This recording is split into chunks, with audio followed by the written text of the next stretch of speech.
de la repatriación que podría crear en España serias dificultades. ¿Cuáles son esas dificultades? Nunca se dice, obviamente. Las constantes gestiones dilatorias españolas obedecen a una clara política de dejar entrar a tan pocos judíos en España como fuera posible. El gobierno español había concedido visados de tránsito a miles de refugiados judíos que huían de la Europa nazi y, vía España, salían hacia América o África. Y eso fundamentalmente entre el año 39, comienzo de la guerra, y el 42. Pero en este caso, el criterio era determinante. España no quería judíos en el país. Y aquí, antes de volver a Salónica, quiero hacer un pequeño inciso para explicar la política de visados de tránsito, que es muy distinta a esta política que, al fin y al cabo, es hacia nacionales. Y lo que les traigo aquí es un documento familiar. Es el pasaporte de mi bisabuela, Frida Koritzer. Como se han dado cuenta, mi apellido no suena muy español, es un apellido alemán. Y bueno, este es un caso muy típico de como tantos otros miles de refugiados judíos que consiguieron atravesar España con visados de tránsito. Y aquí en este documento lo tenemos todo, tenemos la historia completa. Tenemos la J roja en el pasaporte alemán de Jude, tenemos el pasaporte del Reich alemán, tenemos si ven ustedes, Frida Sara Koritzer, que no era su nombre, sino el nombre que recibían en este caso las mujeres judías, los hombres recibían David o Israel. Y lo que vemos aquí es un visado expedido por el Consulado de España en Berlín, donde pone muy claramente tránsito sin detenerse en España, válido para un solo viaje, fecha, nombre de la persona, punto de entrada en España, Irún, la fecha en la que se debía producir, la ruta que iban a tomar, San Sebastián, Villaformosa, puerto de embarque, Lisboa, fecha de la salida del vapor, 3 de enero del 40 y del 41, claro, del 41, y el vapor Cabo de Buena Esperanza, uno de los vapores que llevaban Argentina en este caso. Como decía Gómez Jordana, el que fue después que es el ministro de Asuntos Exteriores, el segundo ministro durante la guerra, decía que los judíos deberían pasar por España como la luz por el cristal. Es decir, debían pasar rápidamente y las condiciones de pasar eran obviamente todas estas. Tener un visado de entrada en un tercer país, un visado de entrada y salida de Francia, un billete comprado, etcétera, etcétera. Y por otro lado había unos criterios restrictivos que tenían que ver con la cuestión ideológica, que no fueran simpatizantes o amigos de la causa republicana, que no fueran personas en edad de militar, de alguno de los países beligerantes. Es una política de visados restrictiva, pero que aún así muchos, se calcula que entre 20 y 35.000 judíos se acogieron a esta política de visados de tránsito y pudieron salir vía España, eso de esta manera, ¿no? Como la luz por el cristal. Vuelvo después, quería mostrar estas imágenes que ilustran el paso de los refugiados, que es esta otra historia. Esta es una frontera muy conocida para todos los españoles o los que hayan visitado de España, que es la frontera de Irún-Hendaya, la frontera con Francia. Como si pueden ver, ahí es un paso fronterizo cuando Alemania ocupa en junio del 40 Francia. Esa es la frontera del Reich, la frontera occidental del Reich y el único punto de salida hacia Occidente, hacia América, hacia África, Palestina, etc. Y bueno, también vemos ahí el soldado alemán y el guardia civil. No tengo que decirles quién es quién, porque creo que se identifica por la altura, el guardia civil español. Y aquí también los refugiados esperando que se abra el puesto fronterizo. Son imágenes que a nosotros cuando las vimos, el equipo que investigamos esta exposición nos impresionaron mucho. Y luego el Serva Pinto, uno de los barcos, como el Cabo de la Buena Esperanza, otro de esos barcos que salían de Lisboa hacia la libertad. Vuelvo a Salónica, este inciso para explicar la política de visados, que creo que es importante mencionarlo, y distinguirlo de esta otra política respecto a los judíos con sefardíes, con nacionalidad española. Volvemos a Salónica, al año 43, julio del año 43, habíamos dicho que en marzo empezaron las deportaciones, en julio esa operación de limpieza étnica, que es el término que emplearíamos hoy, ¿no? de aniquilación de la comunidad judía, ha terminado en Salónica. Y en menos de 5 meses los nazis habían conseguido deportar de la ciudad 48.000 judíos. La mayoría de estos deportados ya habían sido asesinados en las cámaras de gas en julio del año 43.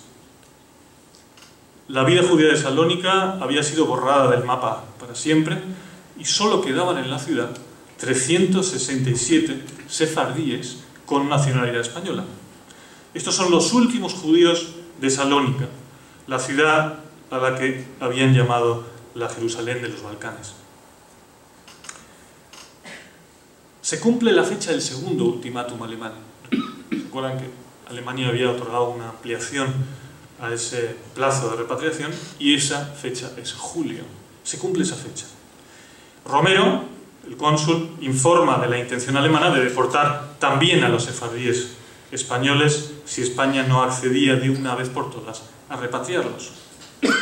El grupo se aferra al cónsul y a sus colaboradores. El cónsul estaba en Atenas, mandaba a sus colaboradores a Salónica y todavía aguarda de alguna manera un milagro que es el viaje a España.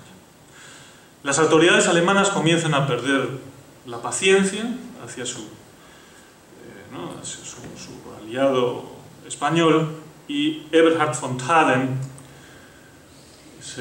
que vemos ahí en esa foto con Hitler, que es el responsable de asuntos judíos en el Ministerio Alemán de Asuntos Exteriores, se refería en estos términos a lo que percibía como una incongruente actitud española ante el problema judío.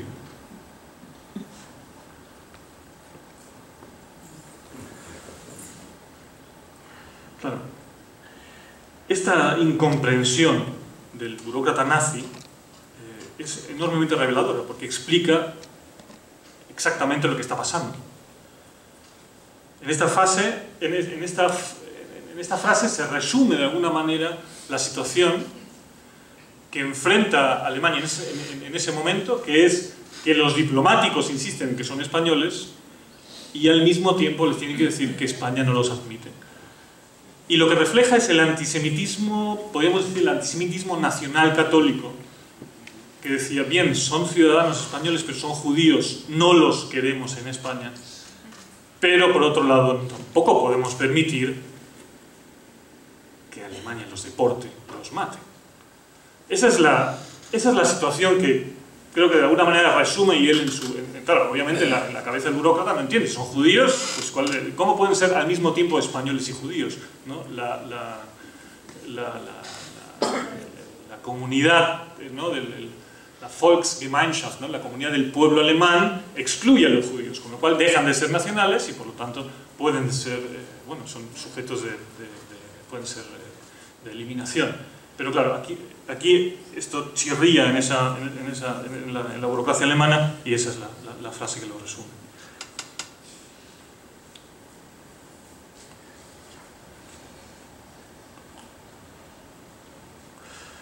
Bien, ante la indeterminación española, esta indecisión española, Alemania toma una decisión, y la decisión es internar a los sefardíes españoles en el campo de concentración de Bergen-Belsen en Alemania. Un campo de concentración, no los mandan a Polonia. Polonia significa el exterminio en la mayoría de los casos, pero los mandan a Bergen-Belsen, que es un campo de intercambio, campo para neutrales. Y lo que dirá Alemania en ese momento es que el gobierno español, según un documento, tendrá tiempo, así reza una carta del Ministerio Alemán, de pensar otra vez si, y dado el caso, de qué judíos tiene la intención de hacerse cargo. Desde Berlín, el embajador de España, Ginés Vidal, informa al gobierno español sobre la urgencia y la gravedad de la situación. Y se dirige a sus superiores, al ministro, en los siguientes términos. Con referencia a mis telegramas sobre la angustiosa situación de nuestra colonia sefardita en Oriente, me permito confirmar a vuestra excelencia mi impresión sobre las dificultades casi insuperables que existen para obtener que se anule el decidido propósito de estas autoridades, ya en vías de ejecución, de deportar a sus miembros, primero a Alemania y después, al poco tiempo, a Polonia, en vistas de que no hemos estimado posible recibirlos en España, más que en casos excepcionales, ya que es de temer que esta segunda deportación sea, desgraciadamente, según todas las posibilidades, trágica y definitiva. También, desde Berlín, el funcionario de embajada Federico Oliván escribe una carta al Ministerio de Exteriores clamando por la urgente repatriación de los judíos españoles.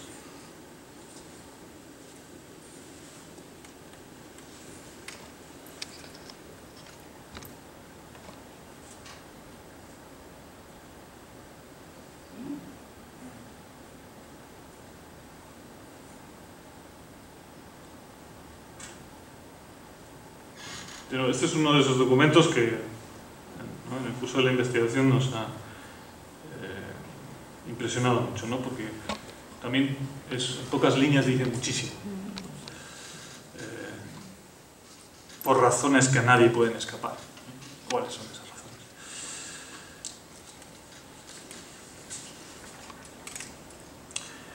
Bien, ¿cómo continúa esta historia? El 29 de julio comienza en Salónica la detención de los judíos con nacionalidad española, de estos últimos 367. Tropas alemanas reúnen a los cabezas de familia en la sinagoga Bet Shaul, una de las más grandes de la ciudad, y en camiones los llevan al barrio Barón Hirsch, convertido en gueto y campo de tránsito por estar al lado de la estación. A continuación se comunicó a mujeres y niños que debían seguir a los hombres. Según una de las entrevistas que hizo una compañera que hizo un documental que es conjunto, que está a la exposición, que también se llama Avisados para la Libertad, según una entrevista que hizo a Isaac Reba, uno de los supervivientes, dice: dormimos allí en terribles condiciones. 50.000 personas habían pasado por allí en los últimos meses. Imagínense, ¿no?, la situación, ¿no? Estuvimos allí varios días, dice Isaac Reba, y ya solo esperábamos la deportación.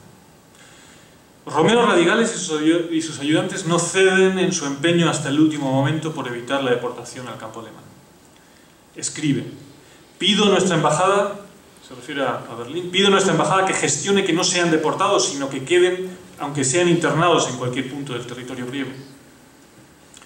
Romero intenta primero retrasar, luego reducir el número de la deportación y excluir a niños y ancianos. Finalmente, ante reiterados fracasos, reclama que las condiciones de transporte sean las mejores posibles. El 13 de agosto del año 43 llegan a Bergen-Belsen un tren con los 367 judíos españoles de Salónica. Los deportados, entre ellos 40 niños menores de 14 años, incluyendo 2 bebés de pocos días y 17 personas de más de 70 años. Habían pasado 11 días de viaje en vagones de carga y de transporte de ganado.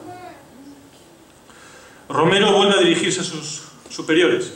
El estado de desesperación en que partieron los sefarditas es indescriptible. Sus nervios estaban deshechos.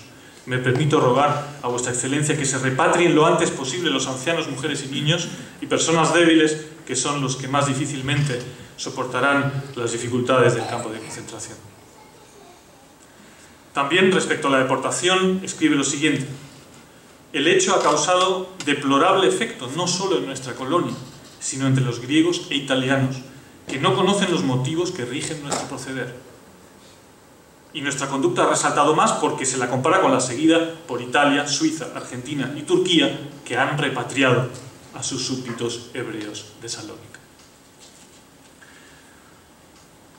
Los judíos españoles fueron internados en el subcampo para neutrales, como decía, de Bergen-Belsen. Era un documento sobre el personal internado en Bergen-Belsen. Vemos... aquí me equivoqué, este es el segundo grupo de Atenas, no me importa, enseguida hablo sobre esto. Los judíos, como decía, son internados en ese campo para neutrales, no padecieron trabajos forzados, aún así soportaron condiciones de vida muy duras. Vuelvo a la entrevista con Isaac Reba, que dice lo siguiente: los alemanes nos levantaban a las 5 de la mañana, nos reunían para ver si faltaba alguno. Luego nos llevaban andando 2 o 3 kilómetros hacia las duchas a 25 grados bajo cero. Recuerda en su testimonio Isaac Reba.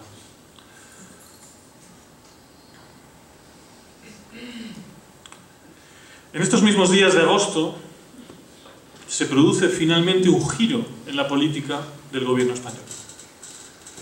Las cartas de los diplomáticos en Berlín, Grecia y Francia se sumaban a la creciente sensibilidad española a la presión y previsible condena aliada.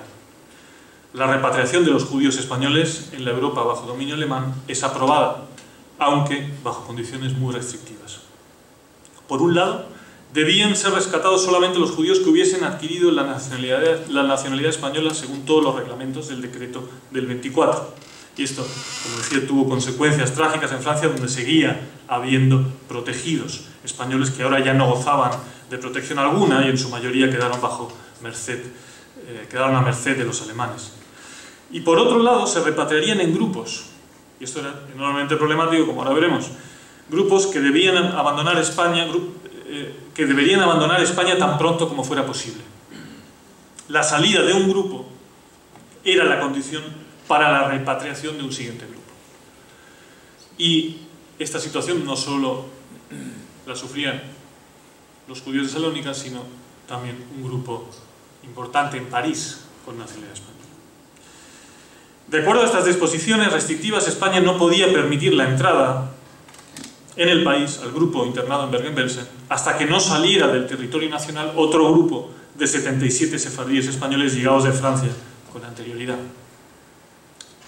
Esto ocurre en febrero del año 44, 6 meses después de haber sido internados en el campo. Y entre tanto, Raquel Carasso Sazón, de 24 años, Salomón Moshe Cohen, de 57, perdieron la vida en Bergen-Belsen.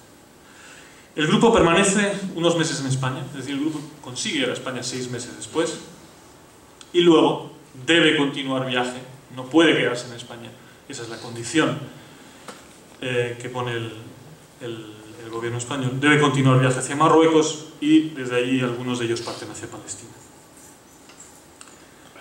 Los esfuerzos de protección de Romeo Radigales continúan cuando los alemanes ocupan Atenas, medio año más tarde. Entonces solicita de nuevo la repatriación inmediata de los judíos españoles de la capital griega, pero su solicitud vuelve a ser desoída. Un segundo grupo, en este caso 155 personas, también es deportado a Bergen-Belsen. Esto es en abril del año 44. Los impedimentos españoles y las dificultades de transporte, aducidas esta vez por los alemanes, hicieron que los sefardíes españoles de Atenas no llegaran nunca a España. Fueron liberados por el ejército norteamericano al terminar la guerra, un año más tarde.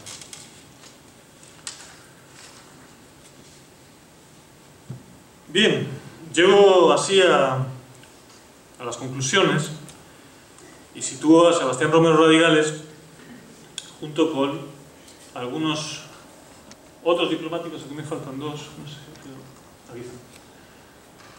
aquí están los otros diplomáticos españoles que están homenajeados y cuya historia se cuenta en la exposición que van a ver ahora.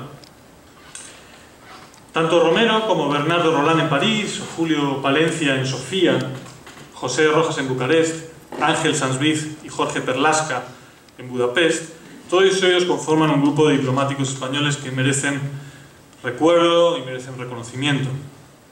Según los casos, intercedieron por los perseguidos ante los alemanes y autoridades locales, expidieron documentos protectores, exhortaron al gobierno de Madrid para que ante los siniestros planes nazis se permitiera una interpretación más generosa de la política de visados o, como hemos visto en el caso de los judíos con nacionalidad española, se llevara a cabo su repatriación. Todas estas acciones, que no siempre trajeron los frutos deseados, como hemos visto, fueron resultado de la iniciativa y el compromiso personal de cada uno de estos diplomáticos. Los historiadores, al principio he mencionado algunos, que han abordado este periodo con rigor en los últimos 10-15 años, por ejemplo el israelí Haim Afni o el alemán Bernd Rotter, coinciden que el gobierno de Franco actuó de acuerdo a una razón de Estado que dictaba una implicación mínima en el salvamento de judíos, no solo eso, sino de judíos españoles, y además en el periodo de máxima urgencia, que es entre el 42 y finales del 44. Los protegidos y salvados del exterminio deben su existencia a la iniciativa y la determinación de los diplomáticos que intercedieron por ellos y también, como hemos visto, a la evolución de la guerra. En la medida que la balanza se inclinaba hacia la victoria aliada, fue más fácil convencer al gobierno de Franco para que accediera a la repatriación que no fue tal repatriación, sino más bien una operación de asilo y tránsito, aunque se trataba de personas con ciudadanía española, con nacionalidad española. La política oficial de España durante el periodo tiene, por tanto, muy escasas luces y numerosas sombras. Luces, en todo caso, como mostré antes, por la política de concesión de visados de tránsito que permitieron la salida por España a miles de refugiados judíos, entre 20 y 35.000, según las estimaciones, principalmente entre el 39 y el 42. Sombras en que, salvo en Budapest, que es el caso que luego amplía increíblemente Sanz Briz, igual podemos hablar un poco de eso, aunque es el tema de la película, ¿no? que has mencionado antes. Salvo en Budapest, solo ofreció protección a los que eran súbditos españoles, pero realmente a la hora de la verdad no pidió de forma explícita que fueran eximidos de los decretos nazis. En el caso de Francia también lo tenemos así.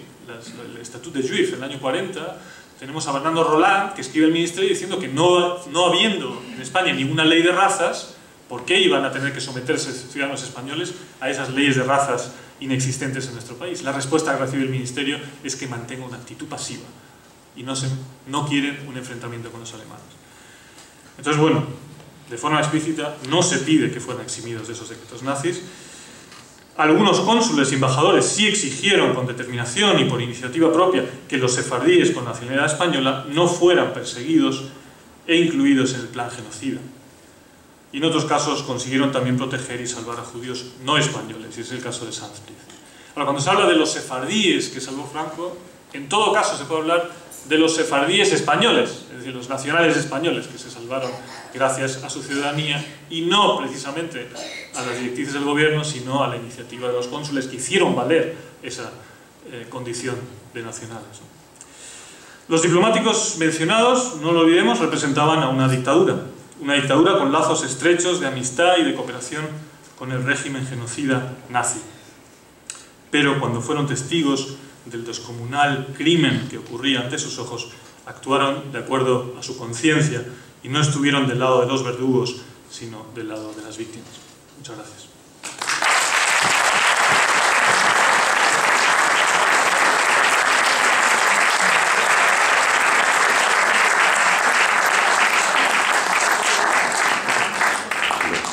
Sí, muchísimas gracias. Ahora sí tenemos un tiempito para preguntas, pero por favor, como siempre se recomienda, piensen bien, concentren la pregunta, que no sea muy extensa, y con mucho gusto le contestará Alejandro. ¿Quién empieza? A ver, adelante. ¿Cuál era la población de judíos en Salónica durante la Segunda Guerra Mundial? Bueno, al principio aproximadamente 50.000 judíos en Salónica. Sí. ¿Perdón? 50.000. La deportación, es que son 48.000 los que son deportados, unos 2.000 consiguen huir, y bueno, luego está la pequeña comunidad, digamos, bueno, estos que tienen la nacionalidad española. Sí. ¿Más preguntas? Sí. Según tengo entendido, en el 1939 a 1945 había muchos judíos en Marruecos, era protectorado español, y Franco no permitió a Hitler entrar a Marruecos. ¿Perdón? Franco no permitió a Hitler entrar en Marruecos. Colaboraron de eso. Y había como unos 150 judíos más. Bueno, ahí es importante el distinguir. Cuando se habla de la política de Franco respecto a los judíos, habría que en realidad hablar de 4 grupos. Uno es este grupo que he mencionado hoy, o los dos que he mencionado, los sefardíes con nacionalidad española. Luego están los refugiados judíos y la política de visados. El tercer grupo serían los judíos del interior de España. Y el cuarto grupo son los judíos del protectorado. Y ciertamente la política hacia esos 4 grupos es distinta. Y lo paradójico es que el grupo peor tratado es el grupo que tiene la nacionalidad española. Aunque, ¿por qué es el peor tratado? Porque justamente es el grupo que tiene, de alguna manera, el derecho a venir a España y a residir en el país. Pero respecto al... Bueno, también, ahí circulan muchas historias sobre ¿no? la astucia de Franco para no entrar en la guerra. Yo creo sobre eso,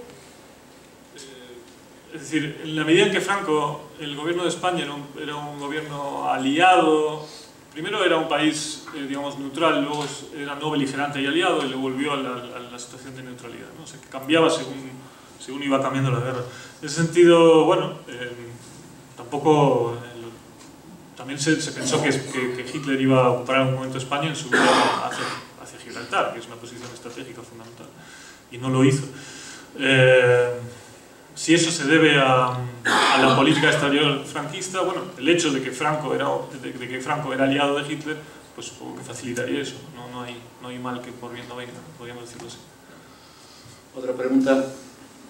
Sí, adelante. Estoy tratando de entender por qué tiene la ciudadanía española. ¿Por qué tiene la nacionalidad española quién? Los de Salónica. Los judíos de Salónica. Resumido en una frase, estos judíos nunca estuvieron en España, son descendientes, ¿no?, como sefardíes, son descendientes de los expulsados en el siglo XV. Pero muchos tenían lo que se llama el régimen de protección, eran protegidos de España, que eso existía durante el Imperio Otomano. Una vez que desaparece el Imperio Otomano y se crean estados nacionales en el Imperio Otomano, entre ellos el Estado griego, España abre un proceso de naturalización, y ese es el proceso que la famosa ley de Primo de Rivera, que fue el gobernante en esa época en España, que permite la nacionalización de protegidos españoles. Y por lo tanto había un grupo pequeño que se acogió a esa ley. La mayoría de ellos ni se enteraban de que tenían esa posibilidad, ¿no? Pero bueno, eso dio lugar a que consiguieron papeles españoles. ¿Más preguntas? Allá arriba, por favor. Por favor, ¿cómo se explica que la Turquía, la Argentina y unos cuantos otros países demandan de Alemania y luego legitimos gente de los países anglosajones? ¿Por qué lo hicieron? Sobre todo Turquía y la Argentina, por ejemplo, dada la política de ellos en esa altura. Bueno, eran países Argentina es un país neutral. Perón, tengo entendido que pocos días antes de terminar la guerra le declara la guerra a Alemania. Pero bueno, en cualquier caso, eran ciudadanos argentinos. Alemania ofrece la posibilidad de repatriar a los judíos de países aliados y neutrales, y ellos lo hacen. En el sentido de que son ciudadanos del país. Sí. Armando, por favor.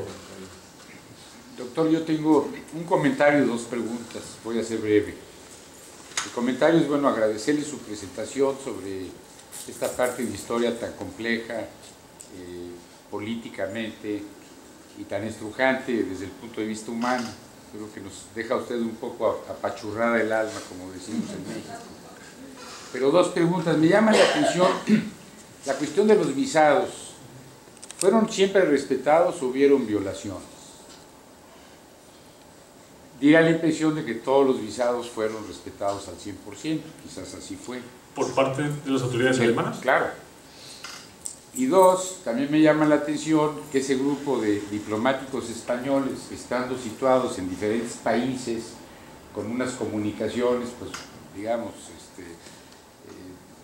muy poco ágiles, pudieran actuar como si tuvieran una estrategia homogénea al unísono. Seguramente algunos se comunicaron, pero también da la impresión de que muchos actuaron por sus propias convicciones, que hubo esa coincidencia de gente con una alta calidad ética, moral, etc. Esas serían, digamos, mis dos preguntas. Respecto a los visados, una de las cosas que a mí más me impresionó durante la investigación es, lo que más me sorprendió, es el respeto diplomático alemán hacia España. El respeto diplomático alemán, como hemos visto también, implicó, digamos, una paciencia ante, bueno, ultimátums que no se cumplían, por lo menos, ¿no?, con la cuestión de la repatriación. Alemania, por ejemplo, Alemania pedía a España que decidiera quiénes son los ciudadanos españoles, porque eso es algo que depende de cada gobierno, que determine si los papeles que presentan son, digamos, si cumplen los requisitos para la ciudadanía En ese sentido, Alemania respeta las decisiones de España. Ahora, si los diplomáticos españoles siguieron a rajatabla